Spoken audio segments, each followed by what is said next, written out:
ئەم کاتتان باش من کامەران حاج عومەر لەگەڵ هاوکارانم لە باسی ڕۆژ ئەم جارە بە دوواداچوون لەسەر فتوای بەشێک لە مامۆستایانی یانی شیعە و سوننا بە قەدەغەکردنی پیرۆزبایی لە برایانی کریسیان لە سەری ساڵ دەکەین.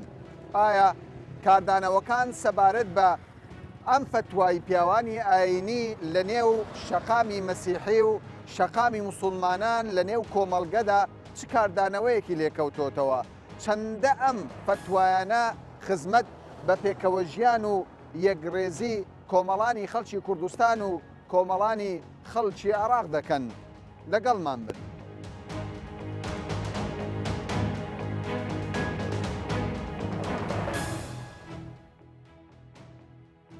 بەڕاستی ئەوە ینی شەکی زۆر ناموارە، ینی شەکی خراپ لە هەموو خەڵکی کوردستان و بەتایبەتی لە بۆ مەسیحیەکەش، بەس ئەمە بەساوەشەوە تەماشا ناکەین کە ئەوە ینی بەچی بێ ئیهمالی ئەو قسانە دەکەین. پێمان خۆش نییە ئەو قسانش بکاتن.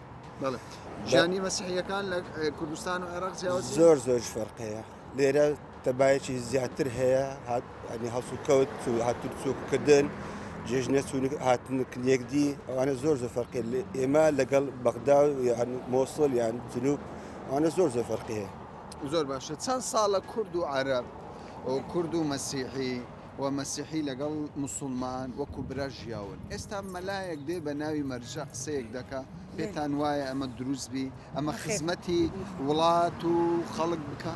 نەخێر دەبیئینسان هەر لەمە کاتێک لەگەل یەک باش بیتن و نابی ئاژاوە و پیا بیتنە بینی مەسیحی و ئیسلام. چۆن دەبێت ها بلێتن؟ ئێمە چەند ساڵە لەگەل یەک ژیاوین، ئەمە غەڵەتە، شتێکی ڕازاییە، یعنی باش نییە. لێوێ یعنی ژمنکاری پیا بێتنە ناو ملەتی ئێمە. ئەو فتوای ئەوان برینداری کردن؟ بەێ هەست بەوە دەکەن ئێوە ینی بەێ پێتە ڕاستە کەسێکی کە خۆی نوێنەراتی خەڵکێک دەکا قسەی وا بکە؟ ناوەڵە ئیسان نابی ئەو قسانە بکاتن، زایس نییە. برینداریشین زۆر لەگەل. ئێوە جیرانتان نەبوو موسڵمان؟ بەێ جیرانمان مسلمان بۆ لەگەل یان ژیاوین. جێژنی هەموو ئەم عالەمە، ئەمە ئەوەی قەداز دەکەن دەرێن جێژنە پیرێژبی لە ئیسلام و لە ئێزیدی و لە ئەونا عەشکالی خوای ناهە لە بخۆمان. ئەتۆ جیرانت هە بۆ موسڵمان بێت پیرۆزبای دێ؟ لا ئەمە لە هەولێری بوو پێشان باشە. فەرقتان پێ ناوەڵە فەرق نەبوو. ئێستا ئێستا هەربەچی خۆمان هیچ فەرق ناکەن. ئێستا هەندێک پیاوی ئاینی لەم ناو لەولا دەوێت فەرق دروستکات و چیان پێ دەڵێ؟ برێم وەڵا غەڵەتە هەر توورە دەبی. تو لە کوردستان ژیانت چۆنە؟ باشە گەلک باشە. احنا أول يوم عيدنا لە یەکەم ڕۆژی جەژنماندا پیاوانی ئاینی ئیسلام سەردانیان کردین. ئێمە لە کوردستان هیچ هەست بە بوونی بیری تایفی ناکەین، لە 100% ئەو شتە ڕەت دەکەینەوە. احنا هون بكردستان ما عندنا طائفية ونرفضها 100%. بەڕێستا مەسیحین؟ بەڵێ. لێرەدا دەنووشن؟ ناخر شقلاوە بەس لێرە دەدەنووشن. شەقلاوە لێرەدا دەنووشن. بەڵێ. باشە. برایەتی نێوان موسڵمان و مەسیحی چۆن دەبینی؟ والله ئێمە هەر پێکەوە ژیاوین، هەر پێکەوە خوێندنمان تەواو کردووە لە قوتابخانە، یعنی وەکو برا وەکو برا، هیچ فەرق و جوداییمان نییە. فکرەی ڕەگەزپەرستی و تونڕۆیی نییە؟ نا. باشە. ئێستا تازیەک هەبی ئەچینە تازیێوان، ئەوان تازیێم ئەمە هەبی دێنە تازیێمە، شایی بۆ کەمان هەبی داوەتیانەکەین دێنە بۆ شای ئێمە. فەرق نییە؟ نافەرق نییە. باشە. سەبارەت بە فتوای هەندێک لە مەراجعی دینی شیعە سوننە لە بەغدا، هەندێک دەڵێن پیرۆزباییکردنی موسڵمان لە مەسیحیەکان جائیز نییە و هەندێک دەڵێن کوفرە و هەندێک، یعنی ئەم فتوایە برینداری نەکردن. ئەوە پێغەمبەری ما کە لەدایک بووە ئەوە کاری خوایە، بەس ئەو کەسەی کە باوەڕی بە پێغەمبەر نەکا ئەوە غێر دینە. باشە. ئێوە موسڵمانن یا مەسیحی؟ مسلمان لە خوای لێرە ئیش دەکەن لەم 8 سال 9 سال لێرانە. 8 سال 9 سال لێرەشەکە شای لێ دەکڕی. قەشای لێ پورتوقال، هەنار، سێ و خاز کەوا یەکتری دەناسن. دەیناسن. سەری ساڵ پیرۆزبایت کردن؟ ئارێ وەڵڵایە من نەکەوە ئەوی ئەم بە قەنەعات خۆم بە قەنەعات خۆم ئەوی باوەڕ بە حەزرەت عیسی سەلات سەلامی خوا لەسەروی قەنەعات پێ نەبی کە پێغەمبەر نییە، ئەوە لە دین وەرگەڕا، بێگومان لە دین وەرگەڕا. هەموو مەلایەک خودبە لە خودبەکان باز دەکاتن حضرت عیسی سەلامی خوای لەسەر بیتن ئەوە پێغەمبەر و نادرەی خوایە.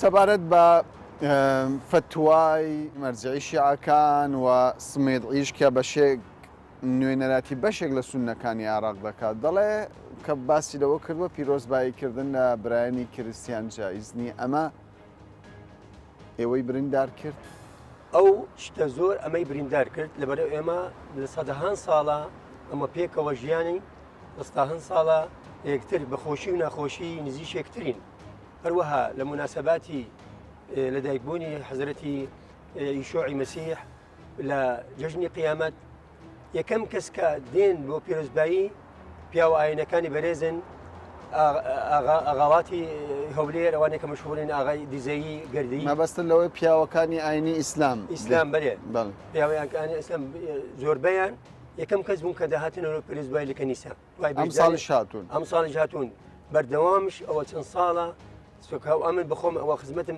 46 ساڵە وەک شەماشە هەر ساڵک بەشداریوان دلی ما زۆر خۆش دەکا لەگەڵ برادەرەکان لە خزمەتی خۆم کە وەک مامۆستا بووم تقریبا 30 ساڵ خزمەتم هەیە لە پەروەردە بەردەوام ئەمن و برادەرەکانم پێکەوە پیرۆزبایی لەکتر دەکەین بەبێ مشکیلە. ئێوە سکاڵە تۆمار دەکەن؟ طبعا ئەمە بەردەوام داوا دەکەین کە مافی خۆمان بپارێزێت چونکە ئەوە حەقی خۆمانەکە ئەمە لە چی دینێک بین لە چی ئاینێک بین لە چی مەزهبێک بین ئەمە دەبی ڕێزمان لە بگرین ئەمەش ڕێزی لە هەر کەسێک دەگرین کە چی باوەڵ بیر و باوەڕی هەیە ئەوە پێی دەستوری عێراقیش بەێ بە پێی دەستوری عێراق ئەمە پیاوە ئاینەکان هەیە بەرپرسی خۆمان هەیە لە کەنیسەی عێراق لە کەنیسەی کلدانی ئەوان سکالان تۆمار دەکەن و حەقی خۆمانەش لەبەرەوەی لە سەردەمی 21 ئەو زەمان لە عولەمەدا ئەو شتە بڵاو بکرێتەوە ئەوە نیشانەی تەفریقەیە و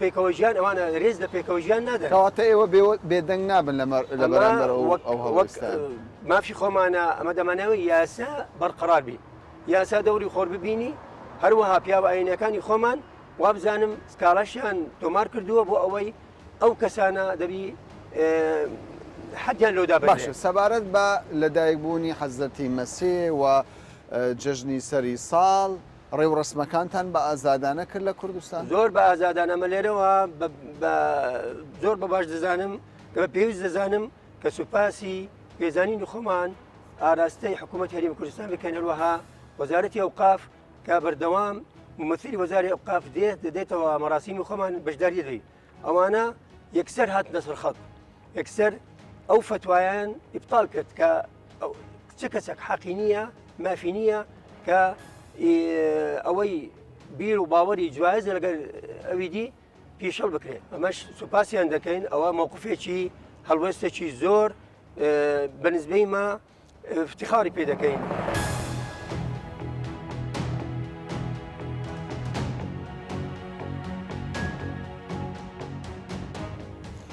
وێڕای فتوای بەشێک لە مەرجعەکانی باڵای ئاینی لە عێراق فتوایاندا بوو سەبارەت بە جەژنی سەری ساڵ بەشێک لە مامۆستایانی ئاینیش لە تەلەڤیزیۆنەکانی لۆکاڵی لە هەرێمی کوردستان و لە هەندێک وتاری تایبەتیشدا وتاریان هەبووە ئێستا مامۆستایەکی بەڕێز وتاری هەبووە بابزانین ئەو چی دەڵێن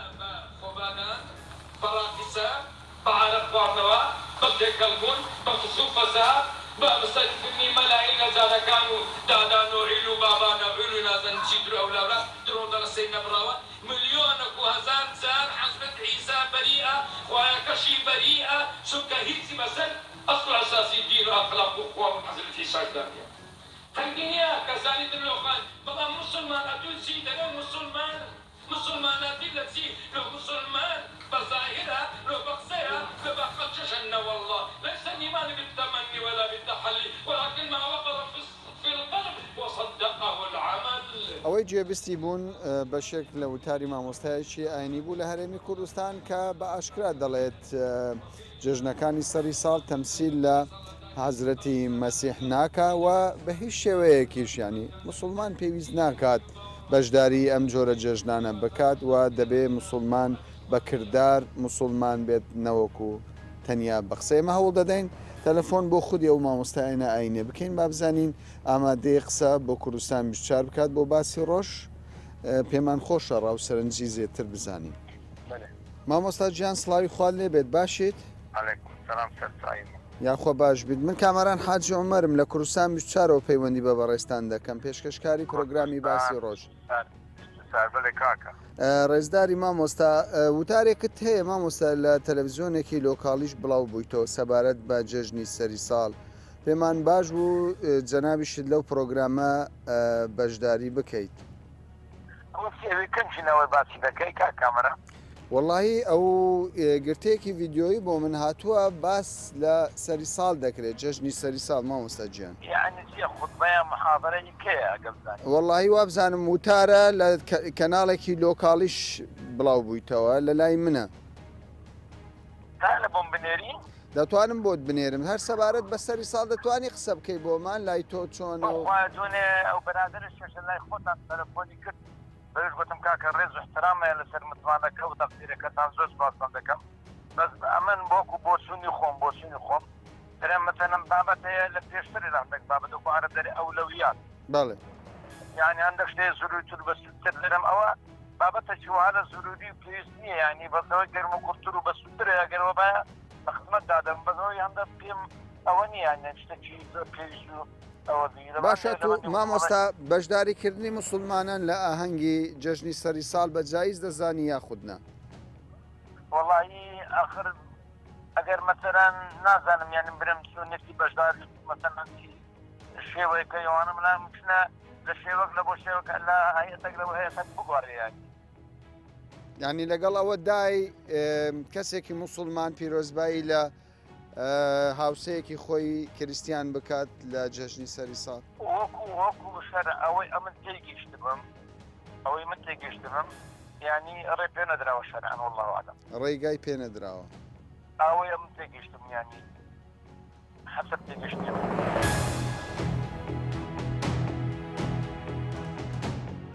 چۆن دەڕوانە فتوای مەراجعەکانی ئاینی کە هەندێک لە پیاوانی ئاینی دەڵێن بەشداریکردن لە ئاهەنگی سەری ساڵ لەگەڵ بەرانی مەسیحی حرامە. لە کوردستان وەزارەتی ئەوقاف پشت دەبەستێ بەو فتوایانەی کە لە لجنەی باڵای فتوا دەرەچێت کە سەر بە یەکێتی زانایانە.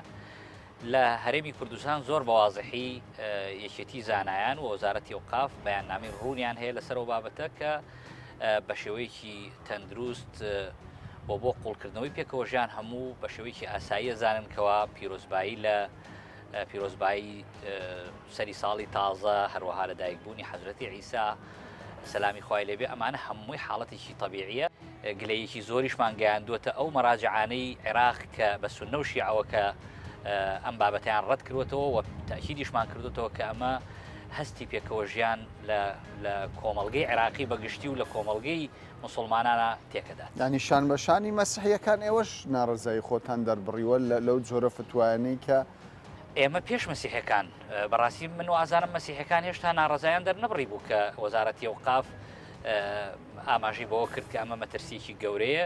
بەڵام لەگەڵ ئەوەشدا لە کوردستانیش بەشێک لە وتار بێژان ئەگەر بە شێوەیەکی فەرمیش نەبێت بەڵام لە تۆڕە کۆمەڵایەتیەکان هاوشێوەی فتوای مەراجعەکانی عێراق دەڵێن حرامە. بە تاکید من ئێمەوە ناشارینەوە کە لێرە و لەوێ لە تۆڕە کۆمەڵایەتیەکان و هەندێک لە کەناڵی لۆکاڵی باس لەوە ئەکرێت کە ئەوانە پشتە بەسن بە هەندێک لە فەرموودە هەندێک دەق و فەرموودە کە هەیە بەڕاستی ئەوەش کە پێم وایە تعبیر لە ڕای گشتی مامۆسایانی ئاینی و مسلمانان بەگشتی لە کوردستان ناکە ئەبینی لە کوردستان بە شێوەیەکی ئارام خەڵک ئاهەنگی گێڕاوە بەشداریان کردو لە ئاهەنگەکانە بە شێوازێکی تەندروست. پێدوانیە دەبێت لێپرسینەوەش لەگەڵ ئەو کەسانە بێ بەم شێوەیە خیتابی خەڵک دەکەن. وەزارەتی ئەوقاف موسسەیەکی خزمەتگوزاری فکریە ئەرکی ئێمە ئەوەیە کە کاروباری ئاینەکان ڕێخین و ئازادی ئاینی بۆ هەموو باوەڕدارانی ئاین و مەسەبەکان ڕێک بخەین لە کوردستانە. بەڵام بۆ قۆناغی ئێستا ینی مامۆستای ئاینی دەبینین لە تۆڕە کۆمەڵاتەکان لە کەناڵەکان کەسی معروفیشن هاوشێوەی مەرجەیەکی سونەکان لە بەغدا کە یعنی لە حەجدی شەعبیشە هەمان بیرۆکە لە ناو خەڵکی مسلمانی کورد بڵاو دەکاتەوە. ئەوە من لەگەڵ جەنابتان هەندێک لە مامۆساکان بەداخەوە وایە، بەڵام وەگوتم ئێمە لە وەزارەتی ئەوقاف کاری ئێمە لەگەڵ مامۆسای ئاینی ئەوەی لە منبەر و مزگەوتەکان ئەوەی فەرمانبەرە لە منبەر و مزگەوتەکان ئێمە لەوە بەرپرسیارین مامەڵاک. باش پێت وایە ئەم جۆرە فتوایانە بڵاوکردنەوەی ئەم جۆرە خیتابانە لە ناو کۆمەڵگەی کوردی و عێراقیدا جۆرێک لە تونوتیژی لێ بکەوێتەوە، تەفریقی لێ بکەوێتەوە؟ بەڵێ بە تاکید ئەمە بابەتی بڵاوکردنەوەی خیتابی کراهێت هەر پێچوانەی دەستوری عێراقە لە ئەسڵاک کاتێک کە عێراق خۆی ئەو هەموو کێشانەی هەیە ئێستا خیتابی کراهیە بەڵێ یعنی ئەوە دەچێتە چوارچەوەی بەتاشید وتاری کراهیە بەڵێ خیتابی کراهێت ئەوە هەر پێچوانەی دەستوری عێراق ئەسڵەن لە بڕگەکانی 42 دەستوری عێراق مادەی 43 و 42 زۆر بەوازحی باسەوە کە خیتابی کراهێت بە هیچ شێوەیە قوبوڵ ناکرێت لە هیچ کەس لە هیچ مامۆسایەکی ئاینی لە هیچ حزبێک لە هیچ کەسێک لە عێراقا بە دیارە هەرێمی کوردستانیش لەو مادانەی دەستوری عێراقی مادەی بەهێزتری هەیە کە یاسای ژمارە 5 ساڵی 2015 پێڵێن یاسای مافی پێکاتەکان لەو یاسایە زۆر بەڕوونی هاتووە کە هەموو کەس ئازادە و چ ئاینێکی هەیە و چ کاتێک ئاینی خۆی ئیعلانەکە لەم چوارچێوە وەزارەتی ئەوقاف بە هەموو توانایەکی کارەکە بۆ ئەوەی کە خیتابی کەراهێت لە کوردستان بنبڕ بکرێ، بەڵام نایشارینەوە کە لێرە و لەوێ تۆڕە کۆمەڵایەتیەکان و هەندێک کەناڵی لۆکاڵی بوونەتە گرفت بووە. باشە کەناڵی لۆکالی کە پێم وایە کاریگەری هەیە لەسەر کۆمەلگا بۆچی داوە کاری گشتی لەم ینی بارەوە کاریگەرن بەداخەوە بە دادگاکان و داواکاری گشتی لەم پرسەی کە ئەمڕۆ من لەگەڵ جەناب تا قسەی لەسەرەکەم کاریگەریشی ئەو تۆی نییە و ئێمە سکاڵای یاساییمان لە ناو دادگا لەسەر بڵاوکردنەوەی خیتابی کەراهێت هەر ئەم خیتابێکی ئێستا باسیەکەین زیاتر لە 2 ساڵە لە دادگایە تا ئێستاشێ هیچ ئیجراتێکیان نەکردووە و داواکاری گشتیش بەڕاستی هەڵوێستێکی ئەو تۆی نەبوو.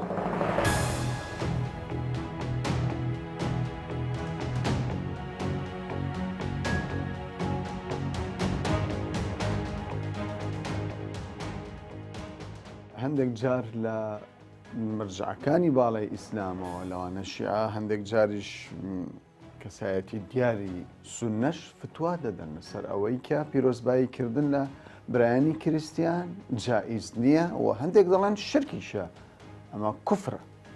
دین بە شێوەیەکی گشتی دینداریە و عەقیدەیە و لاجی دیکەی معاملە و ئاڵوگۆڕ و پەیوەندیە لەگەڵ خەڵکی دیکەدا.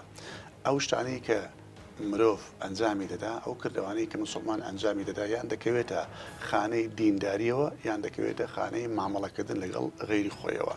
بۆیە حکومەکانیش بەپێی ئەم دووشتە دەگۆڕێ. ئەگەر تۆ وەکو دین تەماشای بکەی حکومەکەی جیاوازە، ئەگەر وەکو مامەڵە تەماشای بکەی ئەمە حکومەکەی جیاواز دەبێ. ئەم بەشداریکردن لە بۆنەی غەیرە مسلمان یان پیرۆزباییکردن لێی ئەمە دوولانەی هەیە. ئەگەر تۆ وەکو دین تەماشای بکەی کە تۆ بە بیر و بۆچوونی ئەو بە بیر و باوەڕی ئەو بە دینەکەی ئەو کە وەکو ئەو دەڵێ ئاوە بەو شێوەیە تۆ ڕازیبی بەم شێوەیە ئەمەیە جائیز نییە حرامە کە تۆ یعنی لێدەدا تایبەتمەندی ئاینی خۆت نەهێشت توایتەوە لەسەر پیرۆزبایی دەکەین. جا من لێرەوە بۆیە ئەوە باز دەکەم بە هەندێک بە تەفسیل. بەڵام ئەوەی کە ئێستا ڕوودەدا من کە پیرۆزبایی لە کەسێکی غیرە مسلمان دەکەم بە بۆنەی لەدایکبوونی پێغەمبەر عیسا عەلەیهی سەلام ئەمە جەمبەیەکی ئاینی نییە بڵێ من بە بیر و باوەڕی تۆ ئێستا ڕاستیم، بەڵکو ئەمە جەمبەیەکی معاملاتە، جەمبەیەکی پەیوەندی منە لەگەڵ ئەودا، بۆیە دەکرێت ئەمە لێرەدا ئەو شتانە بەکاربینم کەوا پەیوەندیم لەگەڵ ئەو پتە دەکا. ئەمە لەلایەک لە لایەکی دیکەشەوە ئێمەش حتا تەنانەت لە کاتی ئاهەنگگێڕان بە لەدایکبوونی پێغەمبەری خۆمان صلی الله علیه وسلم لە مەولودی پێغەمبەر پێغەمبەردا دیسان کێشەی ئەومان بۆ دروست دەبێت دەڵێن کاکە ئێمە کە مەولود دەکەی نەکۆکو دین بڵێم واجبێکی دینیە لەسەر مەگەر نەکەم گونەهباردەم ئەگەر وابێ نابێ ئەمە وەکو شتێکی معاملاتی خۆش ئینسان ئەمە بۆنەیەکە دڵی خۆم پێ خۆش دەکەمەوە ئەنجامی دەدەم کەواتە ئەگەر قورئان بۆ خۆی لە چەندین ئاەتدا ئاهەنگی جێڕابێ یان مناسبەی ئەوانەی باس کرده بێ بەڵام بە شێوازی قورئانی دڵخۆش دەروبڕین بۆ شتێکی نامۆیە ینی پێت وایە سەرچاوەی ئەو فتوادانە قورئان نەبێ ئەوان جا من ئەوەی دەڵێم تێکەڵکردنەکەی تێکەڵکردنی جەنبەی ئاینی لەگەڵ جەنبەی معاملاتە ئەگەر تۆ بڵێ ئەمە وەکو ئاین من سەیری دەکەم ئاینی من واجب دەکات کە من باوەڕ بە بیر و بۆچوونی ئەو بێنم ئەوە حرامەکەیە کە من بچم بڵێم کابرای غەیرە مسلمان من باوەڕم بە بیر و باوەڕی تۆ هەیە و هەموو شتێکی تۆم قبوڵە ئەمەیە دینی من حرامی دەکات کەواتە من تایبەتمەندی دینی خۆم نەهێشت ئەمە حرامەکە ئێری ئەوەندەیە بەڵام وەکو معاملە تۆ پیرۆزبای لێ بکەی بە لەدایکبوونی پێغەمبەرێک دڵخۆشی دەربڕی کە ئەو هاو نیشتیمانە لەگەڵ تۆ لە یەک وڵات دەژی لە یەک شار دەژی لەوانەیە جیرانتە لە ماڵەوە جیرانیشتە تۆ کە جیرانەتیە پێویست بەوە دەکا کە تۆ لەو مەسەلە کۆمەڵایەتیانە لەگەڵی بی من بە شێوەیەکی معاملە و کۆمەڵایەتی سەیری دەکەم نەک بە شێوەیەکی دین کەواتە ئەم ئەوان کە ئەو فتوایاندرا لەسەر ئەساسی دین ئەگەر وەکو دین سەیری بکەی بەڵێ فتوایەکەیان تاو بەڵام ئەوەی کە ئێستا خەڵک دەیکا ئەمە مەسەلە دین نییە کە من دەچم پیرۆزبایی لە کەسێکی غێرە مسلمان دەکەم وەکو دین نایکەم وەکو معاملە دەیکەم باوەڕش ناکەم هیچ مسلمانێک کە ئەم شتێ دەکا بۆ نەی سەری ساڵی ئەم بە بۆنەی لەدایکبوونی حەزەتی عیسا وەکو دین نایکە وەکو معاملات دەیکە پێویستە لە فتواکەش بگوترێ ئەگەر وەکو دینە ئەوە ناوی بەڵام وەکو معاملە و جیرانەتی و هاو نیشتمانێتیە ئەمە ڕێگەی پێدراوە فتواکان لە جێ خۆی نابین نەفتوواکان تەواو نییە یعنی کەمکۆ نقصانی تایە لایەک باش دەکە لایەکەی دیکە باس ناکەن ئەمە کێشە لە نێو کۆمەلگا دروست دەکات شەڕخێک لە نێوان بێگومان کە تۆ فتوایەکی ئاوا دەرببڕی کە ڕۆنیشی نەکەیتەوە هەردوو لایەکە ڕۆن نەکەیتەوە لەوانەیە خەڵک بەلایەکەی دیکە تێبکە ئەمە دەبێتە هۆی دژایەتی دەبێت ئەم جۆرە قسە و فتوایانە دژمنداریەکی لێ دروست دەبێت یعنی کەواتە تۆ دیوارێکی ئەستور لە نێوان خۆت و لە نێوان خەڵکی دیکە دادنێ باشە ئەی ئێمە کوا مەبدەی هاوڵاتی بوون کا مەبدەی هاو نیشتیمانی بوون کا مەبدەی پێکەوە ژیان کا ئەو مەبدەی کە پێغەمبەر صلی الله عليه وسلم دەفەرمێ پێغەمبەران بران الأنبياء إخوة هەموو بران حتى دەفەرمێ من لە هەموو کەس نزیکترم لە حەزەتی عیسا ئێمەی مسلمان کە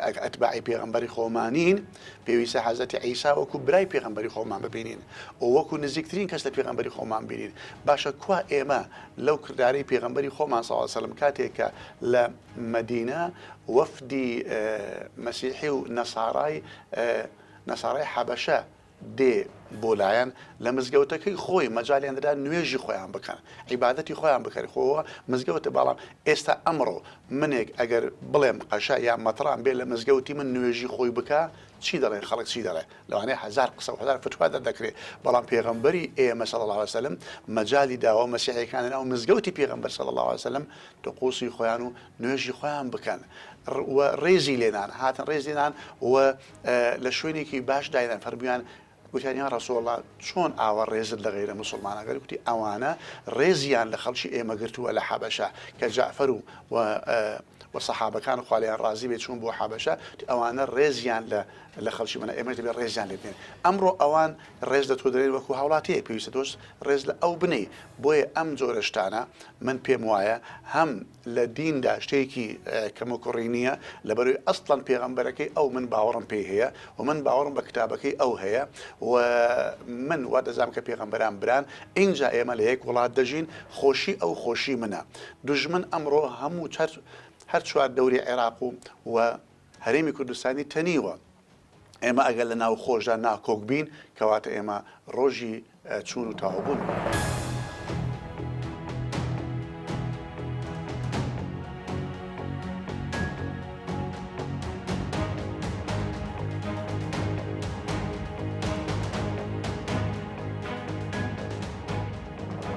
لە نێوان کۆمەلگا و ئایندا پیاوانی ئاینی هەن کە هەردوو لا بەیەکەوە گرێ بدات و لە دێر زەمانەوەش باس لەوە دەکرێت کە پیاوانی ئاینی زۆرینەیان پەیامی ئاشتی و برایەتی و پێکەوە ژیانیان لە نێو کۆمەڵگا پوڵ کردوتەوە.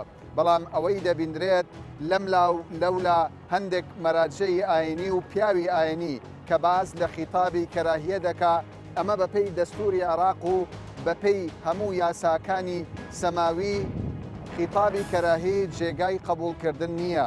هەر بۆیەش بەشێکی زۆر لە برایانی کریسیان و تەنانەت وەزارەتی ئەوقافی حکوومەتی هەرێمی کوردستانیش ئەم جۆرە خیتابانە لە هەرێمی کوردستان ڕەت دەکاتەوە و پێداگیری لەسەر ئەوە دەکات کە هەرێمی کوردستان شوێنی پێکەوە ژیانە و شوێنی ئاشتی و برایەتی تەواوی پێکاتەکانی کوردستانە.